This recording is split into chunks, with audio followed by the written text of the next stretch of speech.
everyone, and welcome to today's show, the Beautifully Bruised and CPS show. Again, we made it to see another week. Today is Friday, Freedom Friday. So I thank God that we are able to come back again on this platform to be able to come in front of you and hopefully share with you something that can be helpful, something that can help connect you to what's really going on out here in this world dealing with CPS, some of the stories that some of these families and their children are having to endure, unfortunately. And I do have a very, very exciting, worth your while story that's coming in today. She's actually a returning guest. And I want to say, Brittany, welcome to the show. Thank you for joining us. And thank you for our listening audience for listening today. Yeah, I thank you for having me. Absolutely. I am again, like I said, I've been a victim myself through CPS, and I know personally what it's like, and I know it's something that can change the trajectory of the rest of you and your children's life, because I am a witness of that's what happened to me as well as my child. So again, I just want to go ahead and dive right in. But first and foremost, I thank God, my Lord and Savior, for having us here today to bring these stories forth, to let people know in the world what's going on. Because like I shared with Brittany yesterday, I was always told that a closed mouth don't get fed. And if you don't speak up and share your truth and be transparency, a lot of these stories are just being, unnoticed. They're not being touched. They're being forgotten about. So I think the more we can come on this show, this platform with Attorney Vince, to be able to bring our truth to the airwaves, to people's to people radios, to their television sets, however it comes through. I think it's so important to share your story. So I thank God for people like our producer Grace, someone that helps us to be in position to bring these stories that are really affecting people's lives and children's lives. So again, without getting going right into it today, I would like to go ahead and go right into her story. And like I say with Brittany, can you please just tell us, kind of backtracking from listening audience who wasn't aware of your previous story to bringing us all up to date. And with that being said, the first question I would like to ask you is, have your kids been taken by CPS? Yeah, my children have been gone since December 17th of 2021. Wow. Okay. They've been gone since December of 2021. Okay. With that being said, can you elaborate more as far as how old are your children? How old are your kids? So my son will be 10 at the end of October, and my daughter will be turning 4 on in March of 2024. So they're young children. Yeah. When was the last time you've spoken with your kids? June 23rd of 2022. I'd like to ask you a personal question, Brittany, because I know when I went through, like I said, my encounter with CPS, you're going through the school holidays, you're going through when, kids are going back to school, you even, whatever it may be, Easter or, activities of the holidays where normally your children is why you go to work and provide for. Can I ask you, what is your experience like with going through these holidays, seeing other families with their children? What is your personal experience with this, with what CPS has divided with you and your family by not having your kids with you? What does it feel like? Well, so I'd like to say it gets easier. It doesn't get easier. It just gets easier to hold it in. So we're coming up on my second holidays. Through the first holidays, I mean, I was a wreck. I couldn't walk into a store. I couldn't Right. walk into a gas station. I couldn't be around things that I didn't, Halloween has always been one of my favorite holidays. I didn't leave my house. I didn't go outside. I didn't talk to anybody. I sat at home, you know. Hmm. It's nothing's the same. Everything Right. everything changes. It does. Everything. When I they were taken a week before Christmas, and I Wow. remember trying to walk into a store, and even being in public, I would literally just start crying. Like, I would start crying and have to turn around and walk out the store. My God. Because it was just so, I mean, obviously Christmas is normally, we all know, it's about the children, right? Yeah, And and at that point, like, you're used to stopping at the store and grabbing something for your kids while you're there. Like, being a mom, how often do you ever walk into a store and not walk out with something for your kids? Exactly. Because they're going to always want something. So it's like, Right. I mean, and that's been like, I've gotten better at holding it in, at least because like I've constantly been trying to focus on court and trying to focus on, I talk to a lot of people. People will call me and ask about their rights. I'm really good at looking things up, so I try my best to like help people look things up. Right. So I've gotten better on trying to focus on that. Mm-hmm. Okay. It is. I mean, it's a forever thorn in your flesh. It is. It's a forever void. So, with that being said, I'm glad you mentioned that, Brittany. We actually have a clip of the video where you were actually featured on the news, where it's showing that even the media has been trying to reach out to help you recover your children back. And Grace, if you're ready, I would like to please go ahead and show that clip.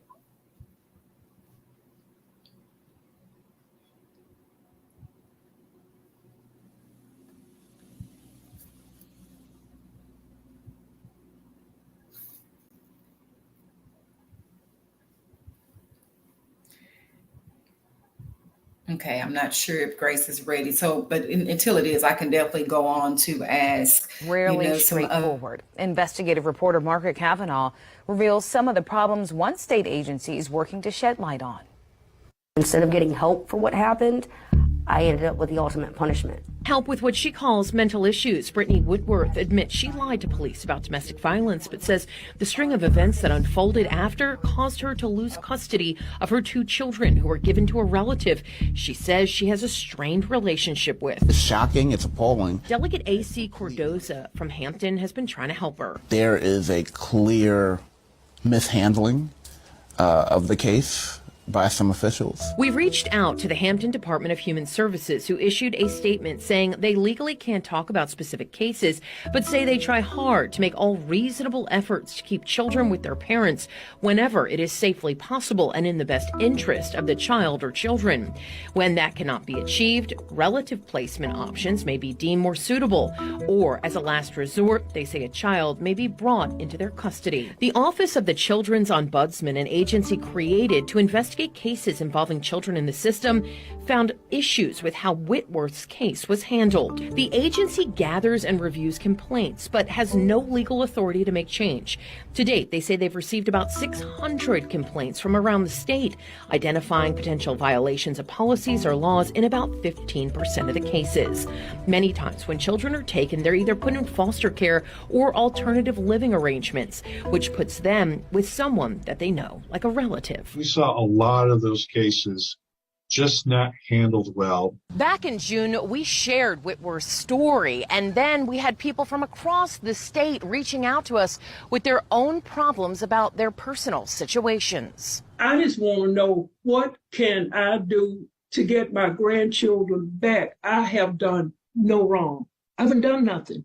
After hearing testimony from CPS, a judge ruled against Marilyn Morgan and decided that placing her grandkids in the custody of social services was in their best interest. She lost her court appeals. The Ombudsman's office reviewed her dealings with CPS, not the court decision, and found problems with policy violations and issues with the children being removed. I wake up some nights and I'm wondering, did they feed her? Did they hug her like I do? Did they tell her I love her? Morgan adamantly denies ever abusing or neglecting her grandchildren. Her attorney sent a letter to the governor asking him for help. There's nowhere to go. There's nobody to help. This mother says she's been fighting to get her kids back. The Ombudsman's office found there was a lack of clarity in the beginning of her case, which they state is a problem across Virginia, but also say they didn't find any policy violations. We've reached out to the local agency in this case, who couldn't talk about specifics, but did say assessing safety and risk is a continual process in CPS, which they take seriously. We go to court again in November. Among other issues across the state, the Ombudsman's office found significant legal issues concerning parents' constitutional rights in certain situations. Some of these temporary arrangements should last about 3 or 4 months, right? But some of these cases were going on for years. The Virginia Department of Social Services develops the regulations and policies for the 120 social service departments across the state. But the report found that they are limited in ensuring quality, consistency, and effectiveness. These local agencies don't have any clear oversight. Even though the ombudsman process exists, it's just to shine a light on, hey, this is wrong, but sorry, we can't do anything about it, and that just doesn't cut it. Other problems cited in the report: turnover rates among caseworkers and a lack of training. Let me make it clear. The majority of CPS workers are doing a great job and are doing heroic actions every day. The issue is when there is a lack of staff. Officials in Hampton say parents have the right to appeal all decisions regarding the placement of a child outside of parental custody through the appropriate judicial process. Delegate Cordoza says he's exploring possible legislation changes that could improve the system. He thinks there should be a focus on fixing problems and keeping families together, and says too often that's not happening. It's shocking, it's appalling, and it's completely unacceptable. And that's another reason there must be something done. And I intend on making sure that happens. For these women, every day is a struggle, longing to see the children that they love. I reached out to the Virginia Department of Social Services 3 weeks ago and asked how many kids are in alternative living arrangements across the state and how those cases are handled. Later, I reached out again to learn more about the processes that DSS uses to investigate child custody cases. They have been responsive, but said they needed more time to gather the information that we are requesting. Wednesday, they said they hope to have an answer by the end of this week. Marilyn Morgan's case is based in Lynchburg. There, they said they can't talk about specifics of a case, but said that any time a child is removed from the home, it is a last resort, and said they try to keep families together. Now, if you would like to read the responses from all the agencies in our investigation, go to our website at WTKR.com. Margaret Kavanaugh for News 3. Wow. Thank you so much, Grace, for sharing that clip. I think it provides a lot of information on what this system, this broken, corrupt CPS system, is continuing to get away with. And I thank God that, Brittany, your story, along, Lord knows, thousands of others didn't even get that opportunity, but you was able to share your story to hopefully, bring people in to see how Black this whole of CPS and corrupt they really are, and what change is needed quickly to help you be able to recover back with your life, with getting your children back home. And with that being said, Brittany, can you tell me, have your parental rights, have they been terminated? No. They did they did what they like to refer to as shadow foster care. Can you explain to the listening audience what that is? So shadow foster care is where they take the children from you and they place them with like a family member or a kinship placement or like a fictive kin. And because they're technically with a relative, they're not actually in foster care. Like, it's not the same as being in foster care. They're Right. in the system, but they're not in the system. Right. And a lot of times that results in a custody transfer, like through the courts.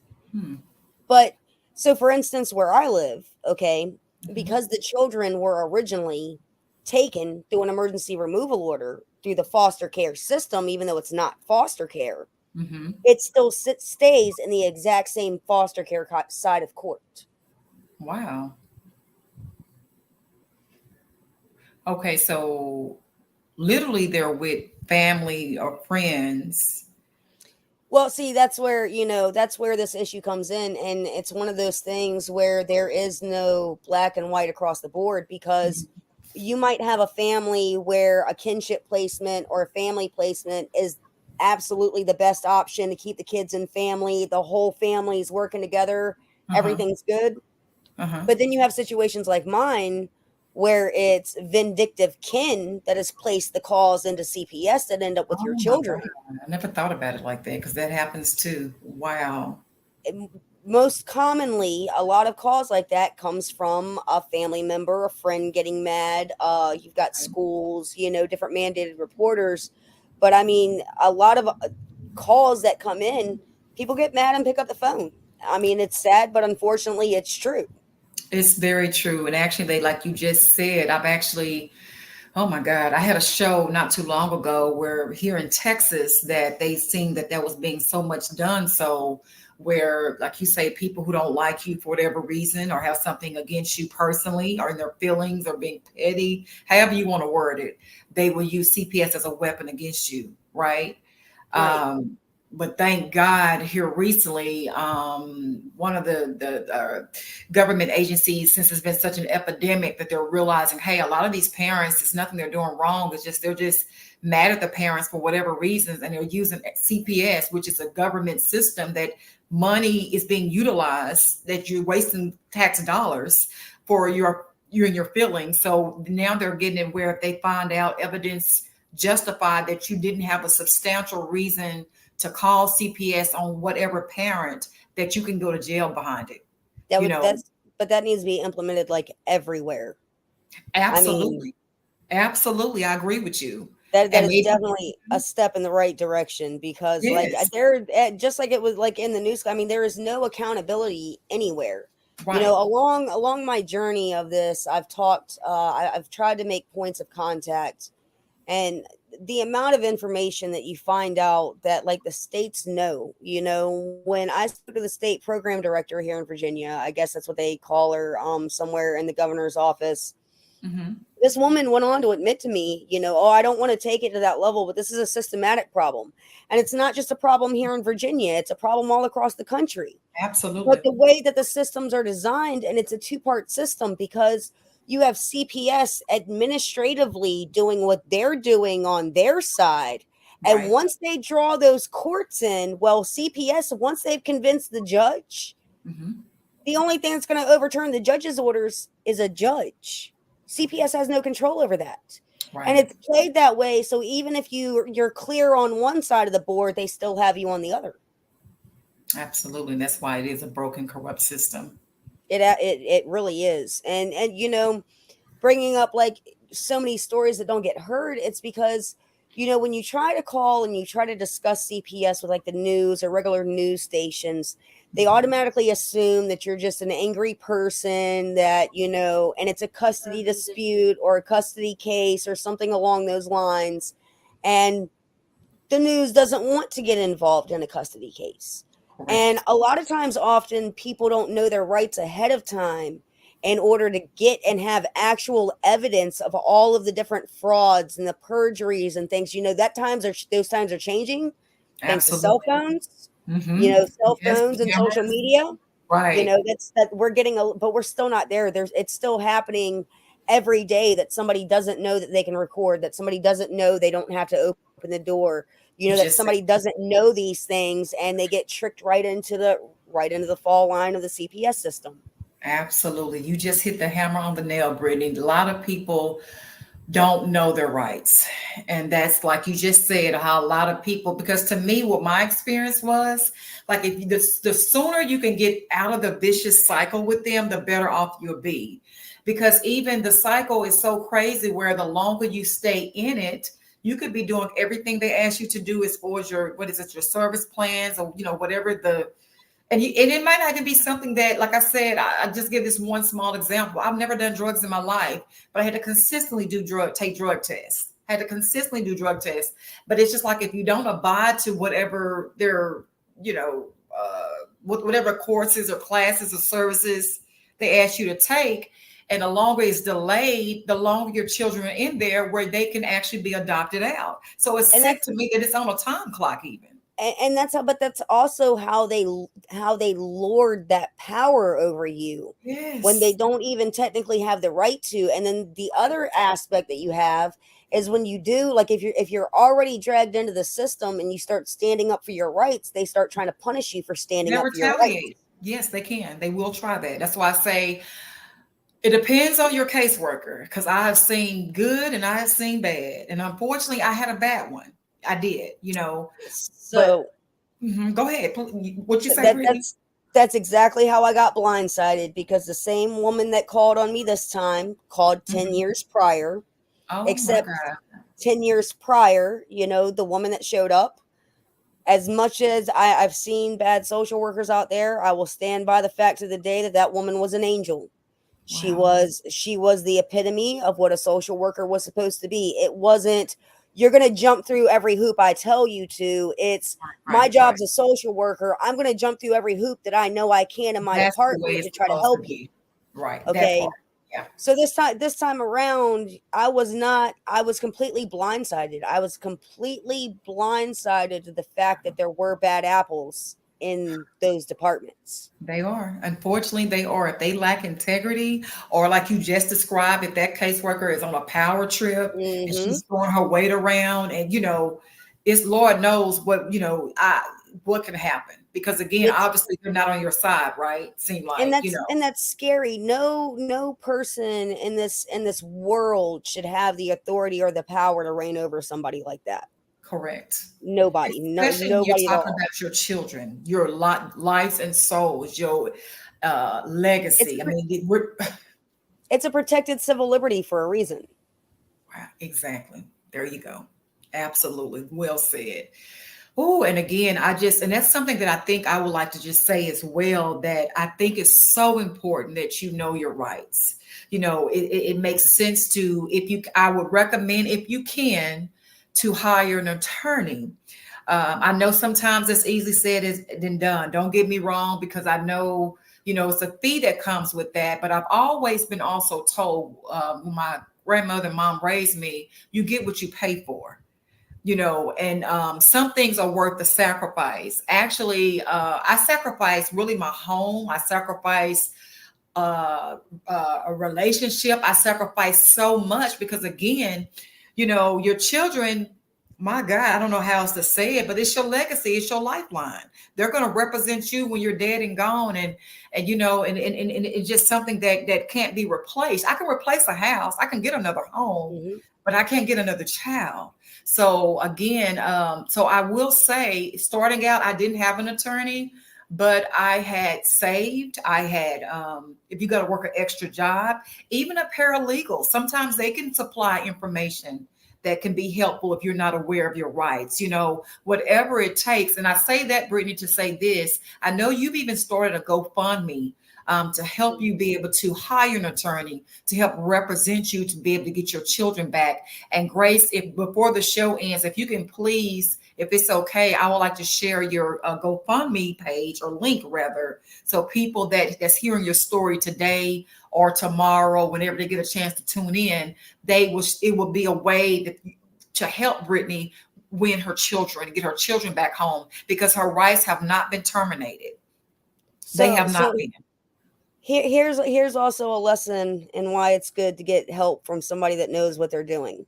Okay. Okay. Um, all of my stuff has been through certain courts and everything, and I was told that in order to get things moved on, I needed to get my case back in front of the judge so that I could prove, what was going on. Right. So I've studied and I've studied and I've studied and I've looked at the laws and I've looked up case laws and I've put together these documents and these motions, and Mhm. I filed them in court. My court date was set out until November because the judge very much requested that I seek out counsel so Mhm. that somebody that understood the complexity of what was going on could help me in what I was doing as I stood in the courtroom pro se and tried to Right. do it myself. Okay. And I might have looked up and studied all the laws and I might have learned the laws, like your rights and your different things about that, but you know what I didn't even look at? And What's that? I'm not an attorney, so I have no idea what they are. The rules of court, the rules of evidence, the rules of submitting documents, the It's rules a of lot. addressing people in court. Yeah. So I mean that there's definitely, like you said, lawyers. There's now one of the issues, like for instance, that we have is here in Virginia, there's not very many lawyers that will actually take on legitimate cases that have issues like this. Really? A lot of the majority of the lawyers here fall in line with that. Just do whatever they tell you. Doesn't matter Really? if your rights are being violated. Doesn't matter if the law is being broken. Just do what they tell you. Oh, that's scary. It is. It's very scary. So, my first attorney we paid for and retained. Not one single piece of my evidence. was handed to the judge. Not one piece of my evidence was seen in court. After using up all of my funds that had been paid and stuff in 2 court hearings, she tried to charge me more money. And when I didn't pay the money that she wanted, she showed up on the 3rd court hearing. And literally, I had sent over a stack of evidence like this. And she showed up with a little file folder that was about this big. Wow. And said a couple of statements, waved a couple of papers around, and my case ended. At that point, I was still in the court system at the point where the courts would appoint one for me. It took me 2.5 months of going around with the circuit court clerks who told me that circuit court couldn't appoint an attorney. The ombudsman, who you saw in the video, their office actually provided me with the legal codes for Virginia that stated they had to give me an attorney for the case. Wow. That attorney instructed me that my evidence wasn't allowed to be submitted, even though it was. So I've been through 4 court hearings in front of 2 judges, and not a single judge has ever seen a piece of evidence. Brittany, this sounds like a show on Lifetime. I'm so serious. I mean, this is madness. This is pure madness. It's almost like they almost don't want you to get your kids back. And that's why I say it's connected to money, power, and politics. So get this. Throughout the course of that, Wow. CPS founded me. You know how they do their CPS findings? Mm-hmm. I was founded for level 2 physical neglect, inadequate supervision. Okay. I was put on the state abuse registry, abuse and neglect registry. Okay. We appealed through CPS, and at state level, they unfounded the decision. Really? So they unfounded me for neglect and said that there wasn't even enough hearsay evidence found in the record or any testimony to constitute any type of neglect. I was taken off the registry. And when I brought it into court, the city was still willing to stand behind their opinion of fighting me to get my children home. But how can they do that if you had what was just previously shared? There was no findings to justify what they said. How can they still hold it against you? I feel like that's the $1 million question. Oh my God. I'm sorry. I had to move around on that because oh my God. Oh Lord. So, Yeah. wow. I just want to say this, Brittany, and oh my God. Oh, Jesus. Okay. And that's separate from the ombudsman's report. You know, that's another stigma that I feel like a lot of people have. A lot of people have this stigma that CPS gives families all of these chances and all of these services and all of these different things to help keep families together. The very first finding of my ombudsman's report was that not a single service was offered to my family to prevent the removal of my children. Brittany, I honestly don't see how you shouldn't be able to get your kids back. I honestly don't see why they hadn't been back already a long time ago. Right now, there's so many holes in your story. Right now, I feel like because it needs to be in front of a judge, that's kind of where my dilemma is I need somebody that has the legal eyes that I don't have to look over this evidence, to look over this case, and to either show me how or to present it to the judge correctly so that he sees what unfolded here. Right, absolutely. Because it's a lot of holes in the story. Yes, absolutely. Yeah, because at this point, like I tell people, it's not even my word against theirs. It's the state word against theirs. That's what it sounds like. And can I ask you this? This is something that just crossed my mind. Do you have an option where you can transfer your case to a different court, to a different location? I think that if you're like able to prove some type of a bias or something like that, you could. That would have to be more with the judge. And I'm going to say that honestly, like I know that a lot of people have issues with judges and different things like that in their cases. But I think that the major issue in my case is the fact that none of the actual evidence was ever shown to the judge. So as far as the judge knows, he's never seen anything. All he knows is what CPS has told him. And my 2 attorneys that didn't really do anything. But to me, that seemed like it is bias because they do have information no one is looking into. So that's why there's actually an appeal that I had filed that's still sitting at the 3-panel judges of Virginia, because they got about an 8-month backup log Oh on my God. giving dates for appeals. And the entire briefing that was submitted by that appointed attorney is basically, how do we have a case sitting here with no evidence?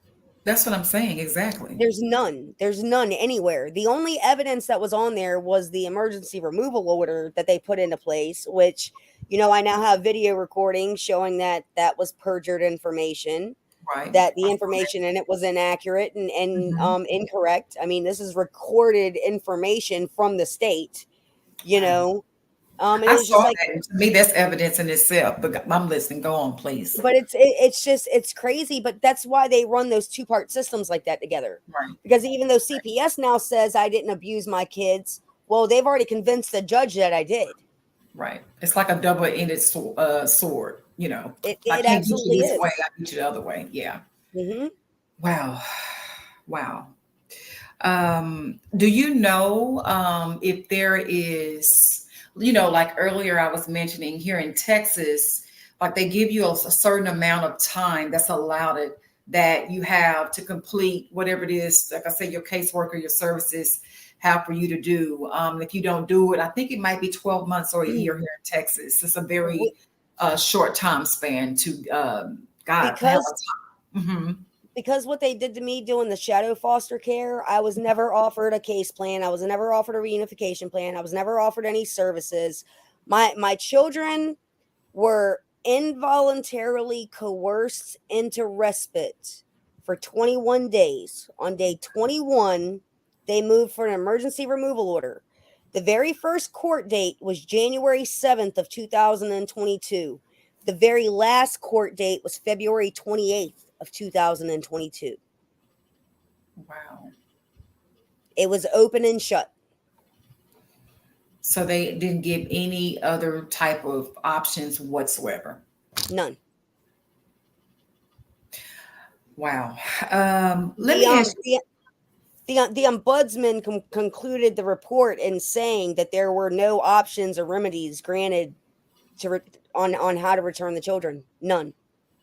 So it's like they weren't even planning to return them.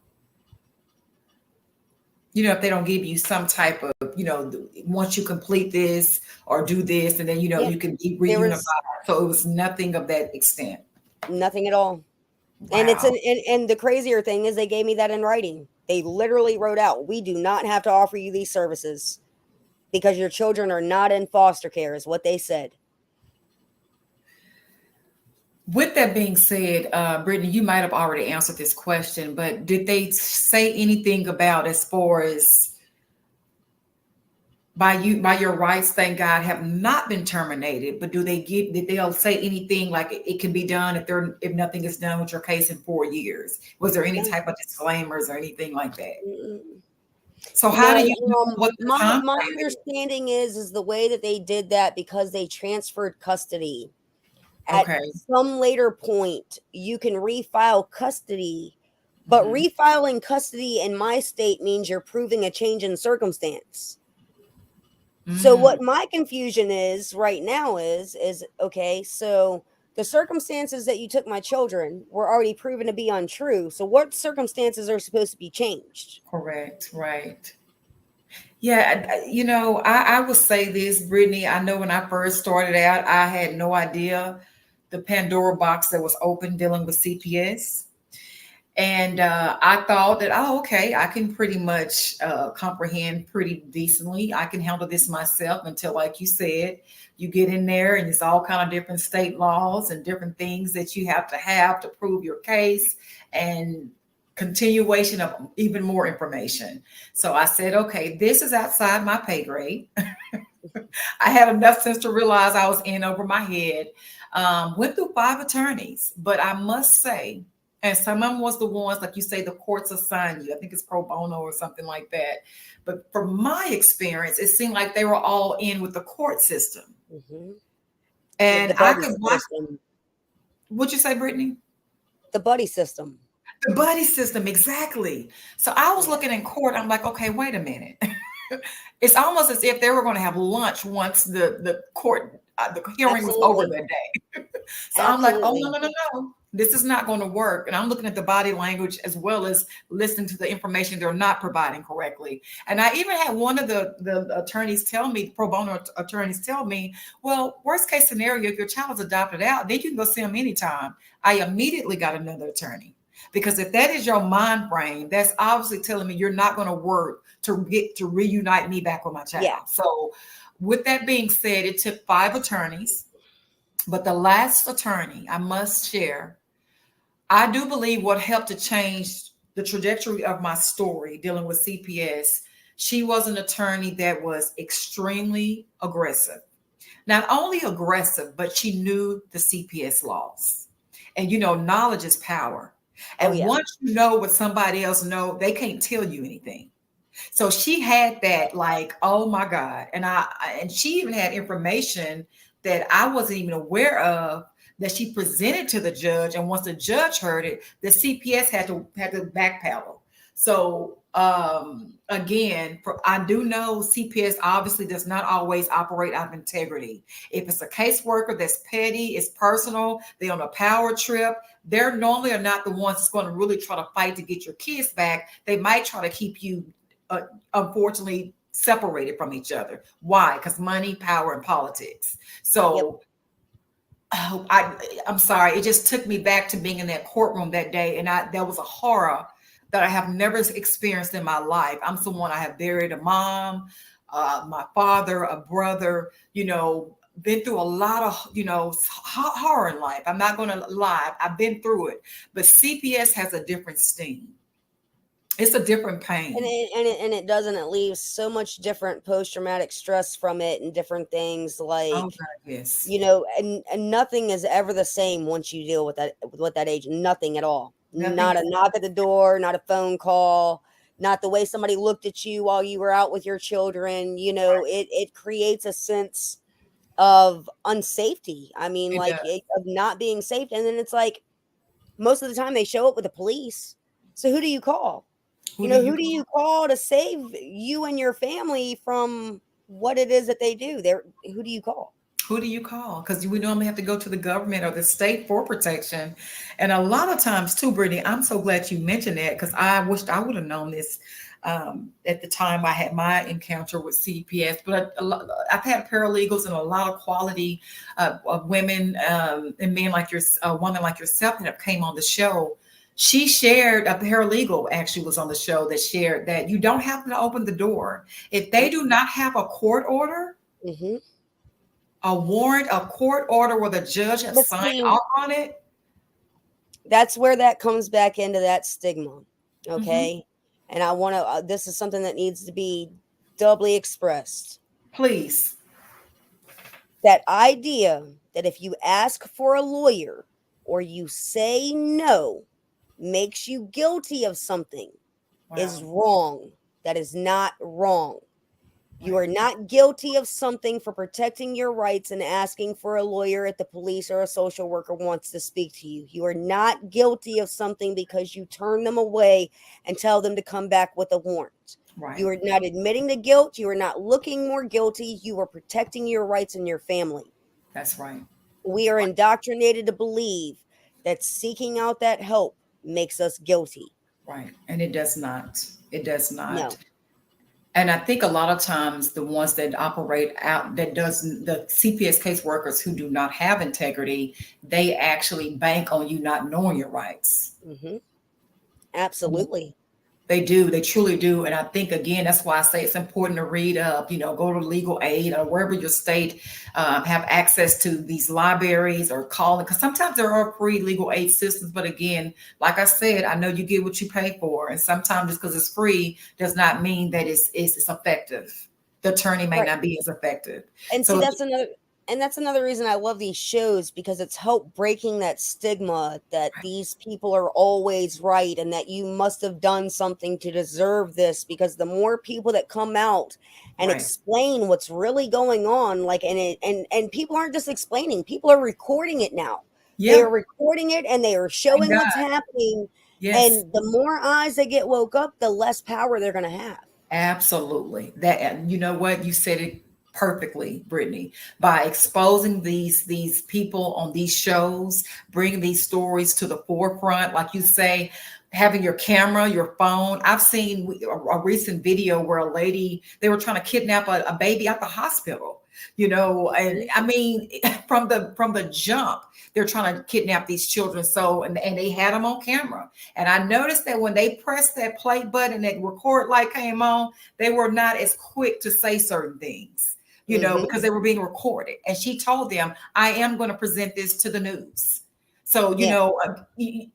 you know, so again, they can't easily get away with things like they once did because no one knew about it. It was done behind the table. So again, I thank you so much, Brittany, for coming on and sharing your story today. I would like to also ask you, what is it, before we wrap up today, what is it that you would like to see done, or what do you think that's needed that will help you get your kids back home with you where they belong?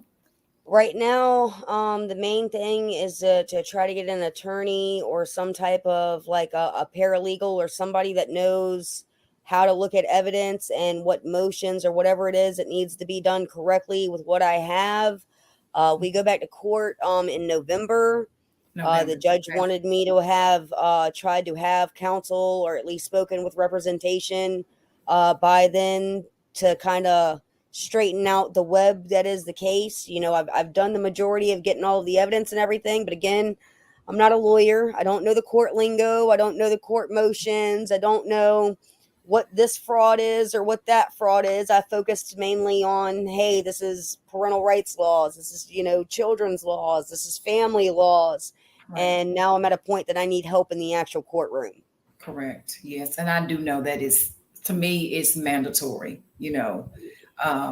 I almost wish, like, you know, they provide, say, for example, COVID, they were giving out free COVID tests because they knew how, you know, if you didn't get the test, or, you know, what I'm trying to say, let me take that back. When they noticed that things were getting so out of hands, they were actually providing aid to help you with Yeah. money, to pay bills and things like that.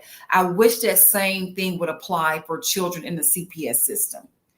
You know, give people adequate help, not just somebody that's just going to be a front for So you. it's interesting though, if you go back and you look at all the changes of the Families First Act in 2018, Mm-hmm. there is actually money that is supposed to be allotted for that. And Really? it's either Kansas or Arkansas is now one of the first states to actually request funding from the government for Really? programs directed at putting children and their families, keeping them together. Wow. They drafted a plan for it in 2020, Mm-hmm. and they followed a group home foster care.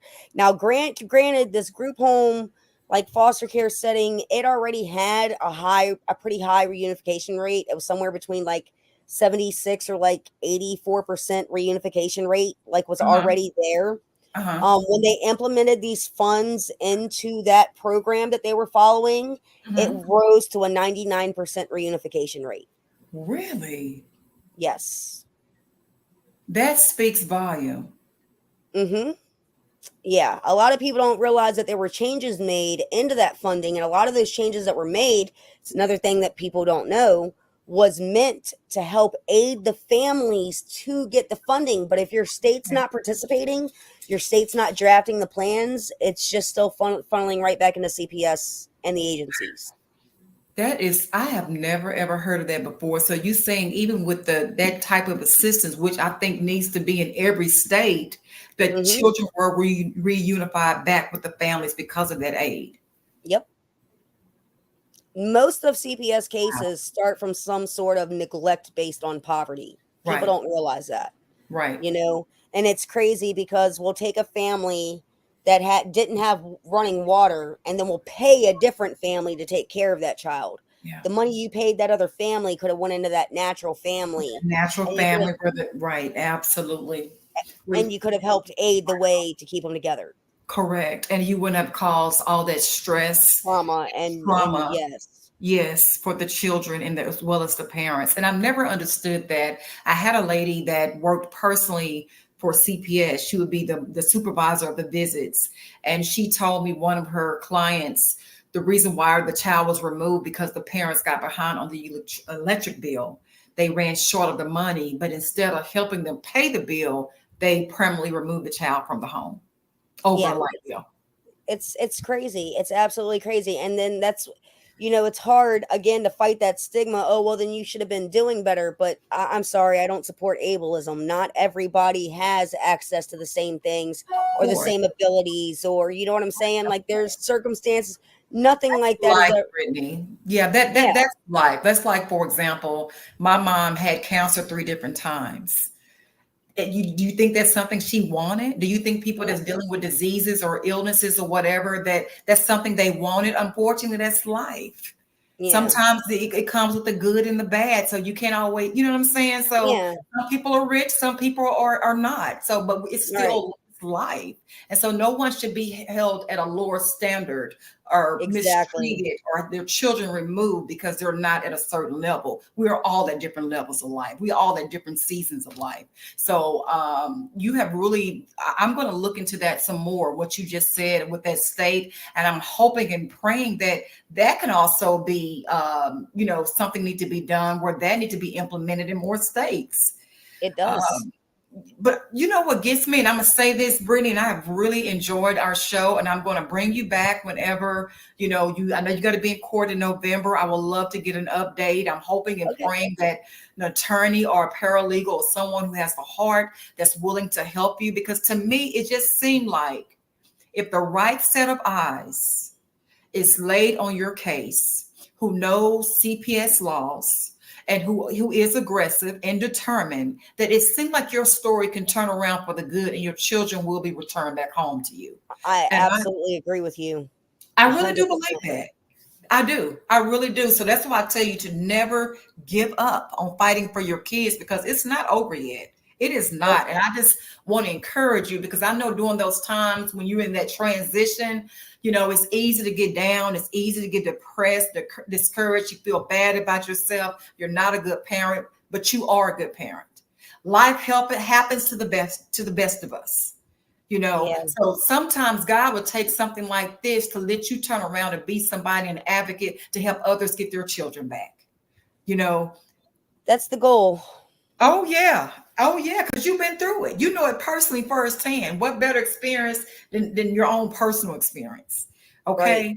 So and again, like you said, knowledge is power. Even if the only thing I can do is help spread the education of people's rights, I'm with that too.